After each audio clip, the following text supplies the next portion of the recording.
Sure. Hey guys, it's Angel with the Academy Presents Real Estate Investing Rocks podcast. And you guessed it, we have another amazing guest with an amazing story. Somebody that spent 20 years corporate and said, "Hey, I'm done," and decided to make the transition into real estate, specifically over into, I'm assuming you started in multifamily, like the value add scene. Um, but you know what? I'm going to let Clive take over because I don't want to mess up the background info, and I'm going to give him a chance to tell you about himself. Sure. So first, thanks for having me on, Angel. Great opportunity to chat with you and share with your audience. So the background is 20 years a corporate citizen. I'm now a refugee of corporate America. I started out my background is actually as a corporate transactional lawyer. I did that straight out of law school, Wall Street firm, servicing that clientele, the investment banks, and by extension, their customers. So I did that for several years and kind of cut my teeth as a corporate transactional lawyer. I then transitioned and joined Pfizer as part of their in-house legal team. They actually relocated me in 2005 to Atlanta, and I continued on with them for another 2 years before transitioning again and joining another pharma company as their chief compliance officer. So all in all, I had a 20-year corporate run.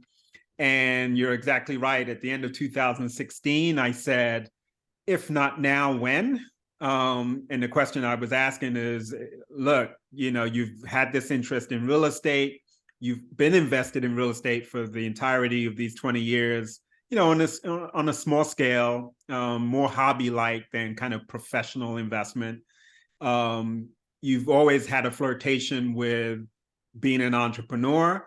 When are you going to put those two things together and scratch that itch? And so for me, at the end of 2016, I was done, and I just said farewell to corporate life and the W-2, and just said, let me take this leap of faith and see where it takes us. And so that's kind of where my intensified multifamily journey really picked up in 2017. So I started, one of the first things that I did, I attended some conference that they all start blending together. So I don't even remember which one it was at this point, but I attended some conference and I learned about self-directed IRAs. And so I'd never heard of a self-directed IRA before that. And so I had two legacy 401ks that were either sitting with my last employer or sitting in some generic 401k. So I rolled both of those into a self-directed IRA that I set up, and I started just deploying those funds into commercial real estate, primarily multifamily deals, primarily existing properties, but also some ground up development. And so I invested in probably a dozen deals across the country. And then to diversify the mix a little, I invested in some hotels around Atlanta. So a portfolio of 3 hotels. So all of that was, obviously, I was looking for a certain ROI on my money, but it was also kind of a great part of my education, this journey that I was on, because, Angel, when you invest passively in these deals, you're getting to see these deals from the LP side of the table. And when you invest with good sponsors or institutional quality sponsors, you get to see how the sophisticated sponsors of these large deals do their deals. What does the capital stack look like? What does investor relations look like? So as an aspiring sponsor in 2017, 2018, I'm investing with a mindset of, I want to be in the types of deals that I want to be doing a year and a half or 2 years down the line. And so that's what I did for much of 17 and 18. And then, in 18, actually 19 is, end of 18 is when I really said, I've got to immerse myself, surround myself with people who invest in multifamily, who own multifamily. That's when I got connected with a mentoring program and really kind of just dove headfirst in and said, I'm going to do a deal. It's not a matter of if, it's a matter of when. And before we came on, one of the things I shared was, I'm not an overnight success. My first LOI, my first letter of intent, offered to buy one of these larger properties. And when I say larger, this one That one was 92 units here in Atlanta. I submitted that offer. I was runner up, and I said, okay, I didn't get this one. I'll submit some more. I'll get one next month or the month thereafter. Fast forward to summer of 21 was when I actually got my first deal awarded to me. 244 units we acquired for just under 30 million. We raised 8.25 million in equity for it. But that was my first big deal. And people hear that, and I always make a point of saying, look, it didn't just happen overnight. Throughout that 2-year period, and even before kind of the educational journey, throughout that 2-year period, I was establishing relationships with property management companies. Who was I going to use for legal? Who was I going to use for tax consulting work? Establishing relationships directly with brokers from touring properties and engaging with them. And so all of that work, some might look at it and say, man, it didn't pay off until 2 years later. But for all of that effort, I might not have gotten that first deal when I did. And then when we closed that first deal in November of 21, the same week that we closed on that, we got awarded a Cushman deal, $40 million deal, 200 units. And so you've probably heard people talk about the law of the first deal. I know Michael Blanc talks about that quite a bit. That's part of his story. That law of the first deal, really, I lived that reality because I was kind of in the starvation for 2 years. I then get my first deal, close it, same week, we get awarded a bigger deal, within a space of days. And so I live that reality and can attest to the validity of the law of the first deal. I believe in the law of the first deal too. Yes, it's we're doing like a deal a year. Yep. But we're investing in our backyard. And the cool thing is like brokers across brokerages talk. And they're gonna, just like we're vetting sponsorship teams, guess what? They're vetting us too. Yeah, absolutely. And they're finding out. So even though we're looking at another deal, it's a different broker, it was a totally different feel than the first few we walked before we had a deal. Yeah. It was just like, we're gonna close. And they're like, okay. But Yeah. it wasn't like, okay. It was, yeah, you've done it before. If you think about it, it makes sense that at the end of the day, they're representing a client. And one of the top questions their client is going to ask them as a broker is, can this buyer close? And so the broker needs to be in a position where they can confidently answer that based upon whatever vetting that they've done.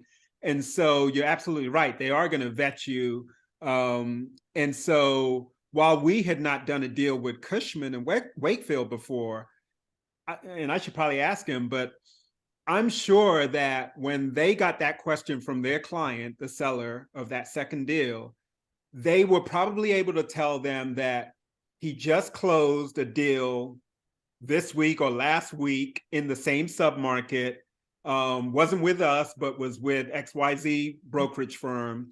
And my guess is he probably reached out and said, hey, how was it to do that deal with Clive? Was it easy to close? Probably did some of that background intelligence in order for him to be able to answer confidently that they can get this deal done. It's not going to be like going to the dentist. It's not going to be pulling teeth. They're good to work with. And not me by myself, me and my team that got those deals done. So, and I think that like the tenacity that you go after things with too, all of those things come through. Because on our first deal, I was having a nervous breakdown. Raising capital is the hardest thing I'd ever done in my life. And it's my least favorite. It's my least favorite part of the whole syndication world.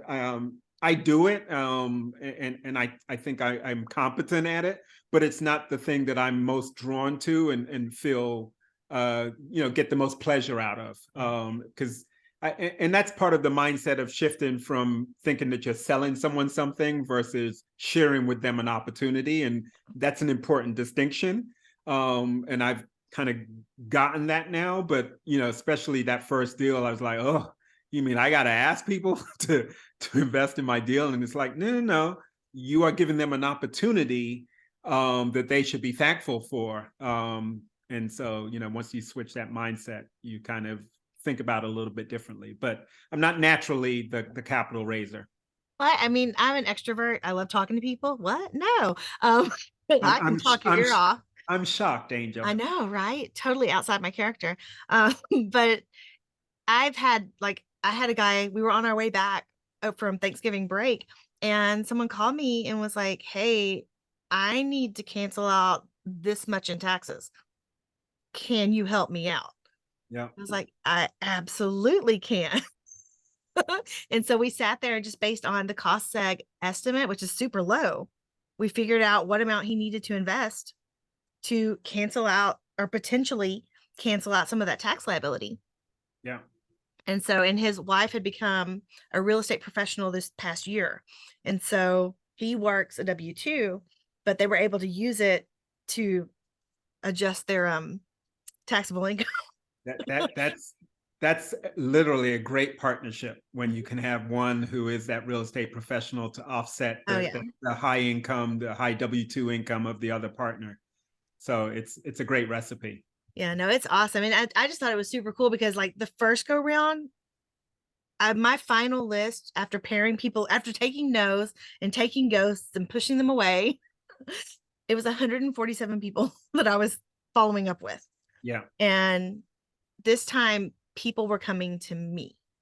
And I was like, oh, this is nice. yeah. It's still difficult because a soft commit's one thing. Until you get that wire. Yes, that is so true. I totally, for that first deal, I doubled what I had kind of set as my goal.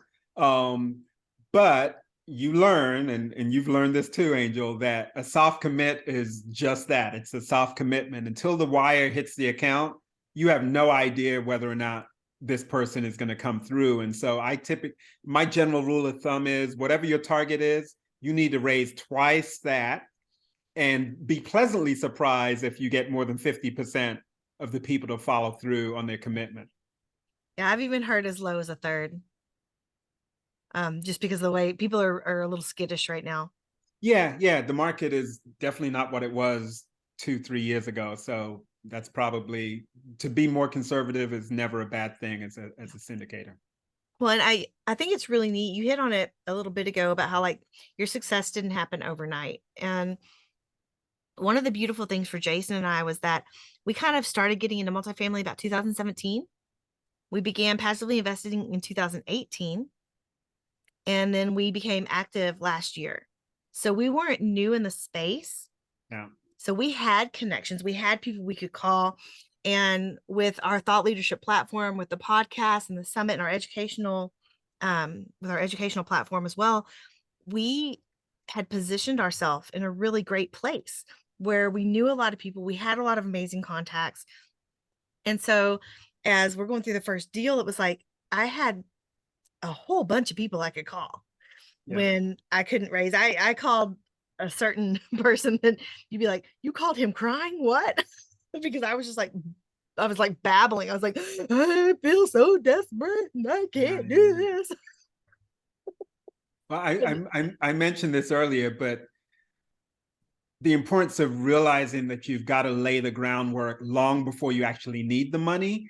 And so I tell people, and you've just got to recognize that every interaction, every relationship that you've had, whether it's going back to undergrad, to your first job, to your last job, whatever it is, you've made connections all along the way, and you never know where your potential investments or capital is going to come from. And so social media is going to be one of your best friends, because I don't care how much you like to talk, it's going to be impossible for you to touch and feel as many people as you can, just doing that, like we're doing it now, or doing it, picking up the phone and calling. The reach of social media, you can touch 1,000 people with a post, with a podcast. Thousands of people can be touched in a way that you can't just by picking up the phone or jumping into a Zoom meeting. And so if you have any reservations about social media, you got to kind of get rid of those if you're going to be a successful syndicator, because there's not a week that goes by where I don't have someone sending me a message on LinkedIn or elsewhere saying, hey, Clive, I've been following your content for the last year or two. I really like, whatever your last post that talked about X, Y, or Z. And I'm like, really? This is a coworker that I worked with 15 years ago. I had no idea they were following me or even knew what I was doing today, let alone, being an active follower of my content. So all of that is laying the groundwork. So when I do need them 6 months from now, a year from now, and I put a deal in front of them, they're not going to be like, Clive, you're doing real estate? I had no idea. Because they've they've heard me on a podcast, they've seen a post, they've seen me share an article or whatever it was, or pictures from a conference I just attended.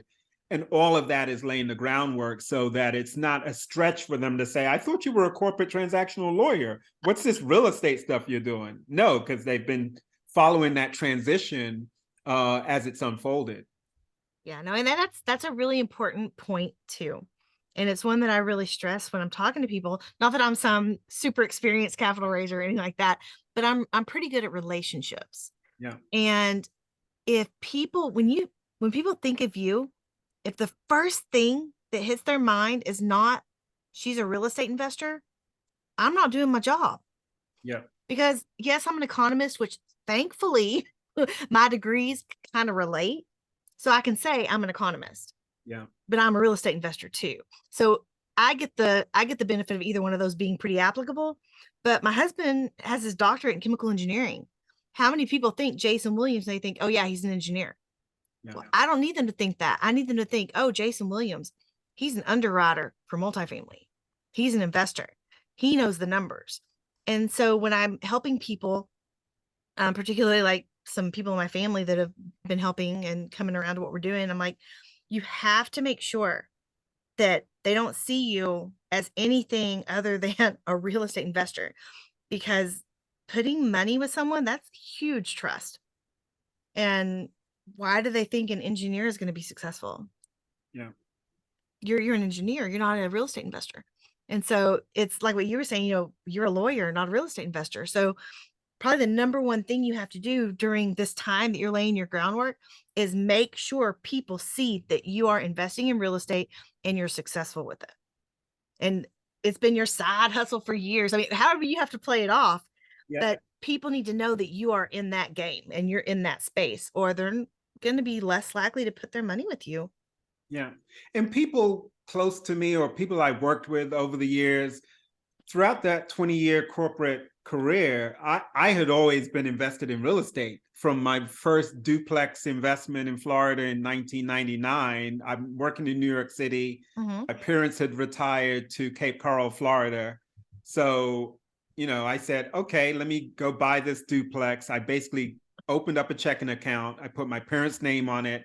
I had the rents going into that account. And I said to my parents, you don't need to ask me for money. Just go get it from your account. And so, fortunately, I was blessed that I wasn't, I didn't need to tap into that, whatever it was, $1,000 a month kind of cash flow that was coming off of that property. And I could just let it go into that account. And, if the pool pump, went and they needed to replace it, it's like, go get it from your account. You don't need to ask me. So from that early real estate investment, I had been invested in real estate as a small landlord throughout the entirety of that 20-year career. So people closer to me kind of knew that, but I would never put in anything on social media. I mean, social media wasn't what it is today. So people still knew me as either Clive, he's a kind of corporate transactional lawyer, or he's a chief compliance officer. He's in the pharma space. He does something there. Unless, they got it into deeper conversation with me, they wouldn't know that I had a two unit or 5 unit or, an apartment over here. So, yeah, social media is your best friend if you're an aspiring, and don't wait until you get your first deal. You got to be doing that stuff, leading up, and it just makes it that much easier when you actually do get that deal or eventually get that deal. And you should be thinking with that mindset that I'm going to get a deal. It's not a matter of if, it's when. And what can I be doing now leading up to that eventuality? And then, it's easy for people to say, yeah, I know Angel's been investing in real estate. This transition makes sense. It's the natural outgrowth of being a small landlord of small multifamily or whatever real estate to make that transition or leap into larger scale stuff. And you're with social media, you're basically documenting your real estate investing journey. And so you can even talk about why you transition from small multifamily to larger. What are the benefits and all of those things? And so, when you attend conferences, share that. What were the nuggets? What were the key takeaways? Articles that you read, podcasts, episodes you listened to that you can share. All of that is going to reposition you in the minds of people who have known you for years, decades in some cases, but they potentially knew you as something else. And so I can't, overemphasize how important that is. I know, absolutely. And I think it's too, like,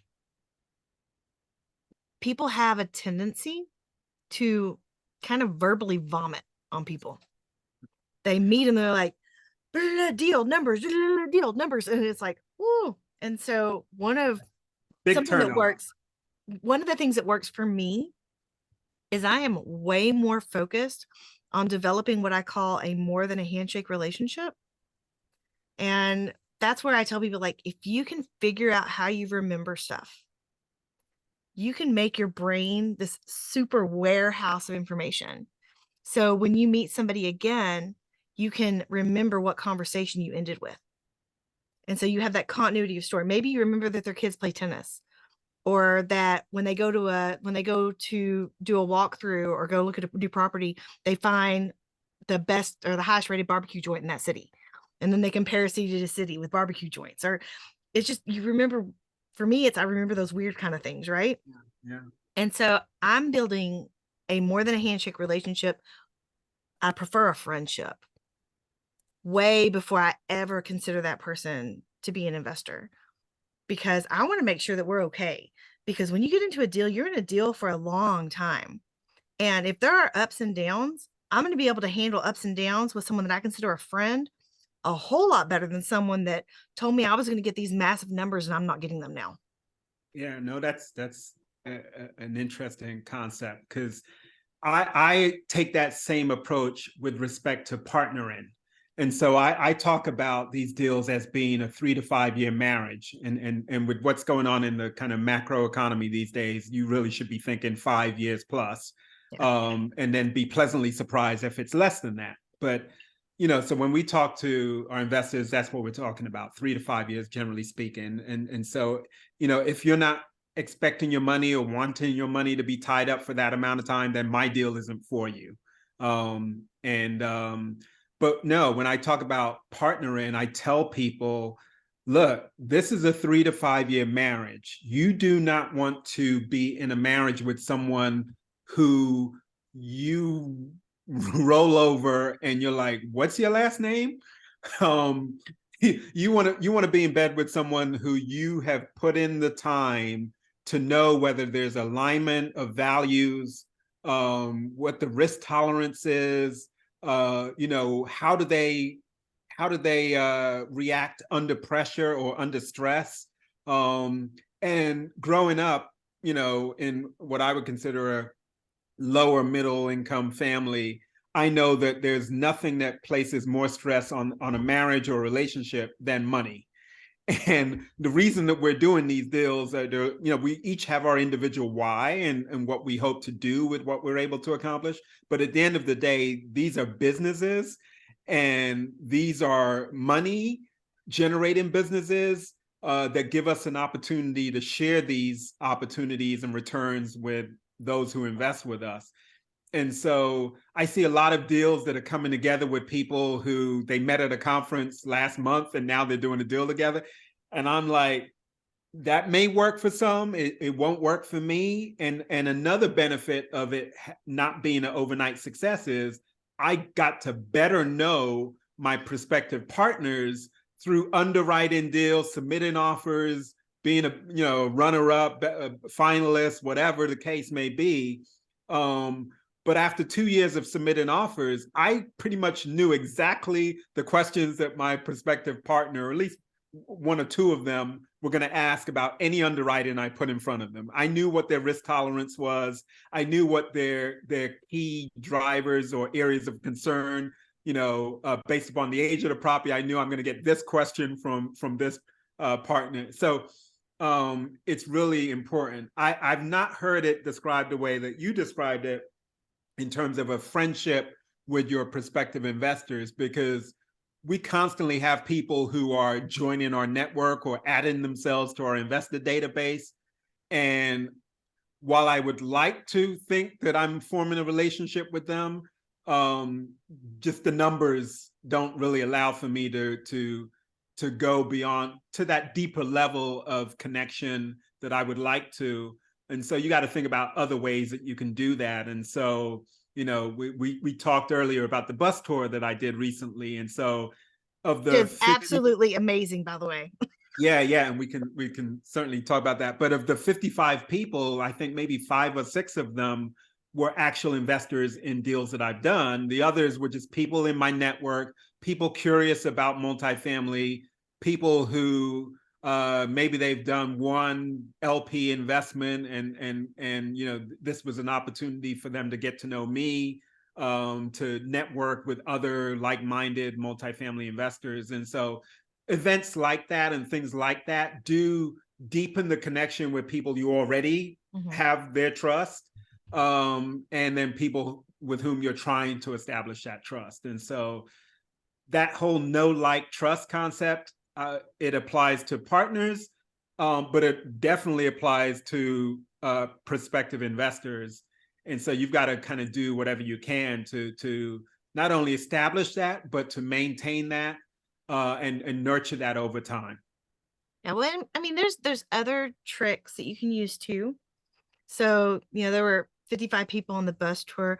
One of the tricks you can use is, if you don't remember something big they're working on, go recon their social media platforms before you ever get on the phone with them, or before you ever meet up for coffee with them.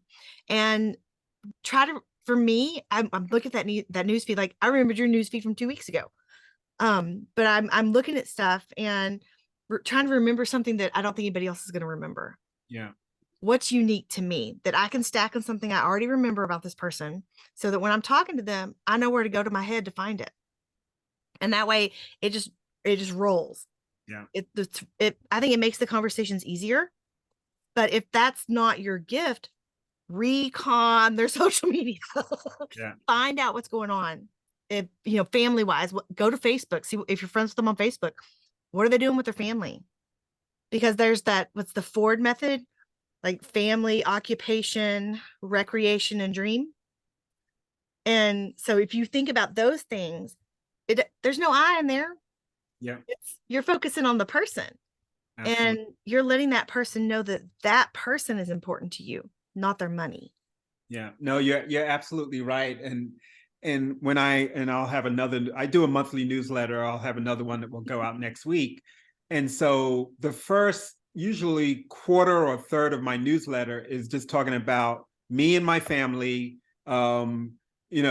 events, activities, accomplishments. What did we do? This upcoming one will include, I just got back from Colombia yesterday, where we spent Thanksgiving, which is the first kind of international family vacation we've done in several years. So I'll include pictures, little snippets of what we did and things, because again, the people that are following me and looking at my newsletter, or people that I want to establish that deeper relationship with, I want them to get to know me. And I don't want to just launch into, here's what's going on in the macro economy and here's what's happening with interest rate. They can get that from everyone and everywhere. What they can't get is a deeper insight and understanding of me. And yeah, we're going to get to the multifamily stuff, but I always start with that first portion being about, the 5K I ran with my son, or where I spent Thanksgiving 2022, and stuff like that. And it's going to that know, like, and trust. Well, it makes you a human. It humanizes you. There you So go. you're not just some outside force that is going to place money, make money, and give it back. Because that's just not how it always works. And I don't know. When I think about the conversations that could be had and some of the conversations that might have to take place, I would much rather have those conversations with a friend. Absolutely, absolutely. So whatever you can do to strengthen that relationship, you definitely need to be doing that. Yeah. So do we have enough time for you to tell us a little bit about your bus tour? Because I want people to hear it because it's awesome. And I'm Yeah, copying him. So I'm going yeah, to yeah, copy yeah. him one day. And so yes, and that one day I'm predicting is going to be in 2023. So we'll I'll have your We'll audience. revisit. We'll revisit. Well, now I'm going to have your audience holding you accountable to have a bus tour at some point. So yeah, so the bus tour, we did it just a little over 2 weeks ago. I basically chartered a bus with a capacity of I think 56 or 57 people, and we sold out weeks ago. We were oversubscribed. I had a wait list. And the way that I did it is I knew MFIN happened to be having a conference on Saturday, November 12th. And so I said, once I saw that, I said, okay, I'm going to do my bus tour the day after. I'll potentially get people who are attending that event, including people coming into town to attend that event here in Atlanta. And I'll just tell them, look, I'm doing a bus tour on the Sunday. Schedule your flights later or early evening Sunday so you can join the bus tour. So the bus tour was basically I put together a lunch for folks. I took them to 2 properties that we had closed on here in Atlanta and we own. They had an opportunity to see classic units, previously renovated units, units that we're currently renovating, so they could see kind of that spectrum of renovation level and scope and get a real feel for what it is that we do. Um, so we did that at 2 of our properties, and then the final stop of the bus tour was actually at a development site. We're developing a 94-acre parcel that's going to be 110 homes, mixed-use retail. There's also going to be an inn. We're not developing the inn, but we're kind of doing it in partnership with the folks who are developing that inn. And so we did a literally on the land in the woods. We had fire pits going. We had hot apple cider. We had boxed lunches. And then my partner in that particular development was able to talk about the coming soon development and the community that was going to be coming out of the ground and her vision and all of that while we fed people and we sat around kind of, fire pits. And so it was phenomenal. Got rave reviews for it. And, I'm planning to replicate that or repeat that probably in early spring. And, who knows, next time we'll do 2 buses. We certainly had enough interest that we could have accommodated that. Yeah. That is just like, it's just like spill, like it's like bleeding out community. Yeah, That was like a little community there that you created on that day. absolutely. And just in my mind, I'm seeing like the fire pits and people sipping their mugs of hot apple cider and chilling and talking. And that just sounds amazing. Yeah. And I want to copy that because that's wow. Yeah. It's I pulled it together. And I didn't, although I've personally been on bus tours, it's a whole nother thing to be the host of a bus tour versus just you buy a ticket or you register and you just jump on a bus. And so doing all of that, and then seeing the payoff really was rewarding, because I know that there were people who attended the bus tour who made connections, and they might not be partners next month, but they have now the foundation to potentially partner with someone down the line, or invest with someone who they met there and went on to form a closer relationship. So the amount of networking that happened between the 3 sites that we stopped on the bus, at the properties, or on the land, it was just off the charts. It was really, really successful. Yeah, no, that's just amazing. And I'm gonna say again, I absolutely look forward to copying what I'm hearing you say. And I'll probably put my own little spin on it because I kind of do that. Yeah. But just I'm going to be coming back to you to make sure I get the basics down. So, you know, I might just be texting you, hey, how did you do this now? Happy to share. But Make it I think that's something else that we need to recognize as people in this space, that even people that are really successful, they're not ashamed or afraid to share information with you. They're not ashamed or afraid to be seen with you, because you're up and coming also. And someday you're going to be where they are, and you're going to be putting your hand out and helping the person that's right behind you too. Yeah. So don't Yeah. think that somebody's far outpaced you or anything like that. Yeah, one of the things that my mom would say when we were growing up, and we would see her doing things for people, and we're wondering, like, you barely have enough for us. Like, why are you doing that, or why are you helping them? And she would say, the stuff that you see me doing is going to benefit you, and I'm not doing this necessarily to benefit me. The good that I do will benefit you, and so that was always something that was planted with me. I didn't really know what that meant as a little boy at the time, or whenever I would hear that. And then later in life, and then when you start having children, and I have 4 children, you start to appreciate that. Look, the good that I'm doing is going to, the beneficiaries of that are going to be my children or my community. And so, when you have that mindset, and that mindset is widespread and prevalent within the real estate multifamily space, I've not been in any other setting where people so freely share, because there's not a sense that if I help you, you're going to be a competitor or you're going to take away from me. It's really a big pie, an endless pie. And so folks freely share. And that's just a natural part of your journey, is that you give and you take and you share, and that's the community, and it's a beautiful thing. Very different than corporate America, where I spent 20 years. Yeah, no, I 100% agree. You know, two of my favorite quotes is Maya Angelou with, people aren't going to remember what you said. They're Yeah. probably not going to remember what you did, but they will 100% remember how you made them feel. And so I've always got that in the back of my head. And the Zig Ziglar quote of, you know, if you help enough people get what they want, you're going to get what you want too. Yeah. And I butchered both of those, but No, you got those are it. very near and dear to my heart. Yeah. So, but I just want to thank you for being here and for sharing information and sharing your story and telling people about the bus tour, because that's kind of like a little advertisement for me too, because I'm going to copy him. I think I've said that 5 million times, but I'm putting that seed in my head. I'm putting it in my head. Manifest it. Yeah, again, you know, thank you for being here and sharing with our audience just your experiences and your knowledge. And I look forward to getting to speak with you again soon. And for those of you out there, until next time. Thanks for having me. Absolutely.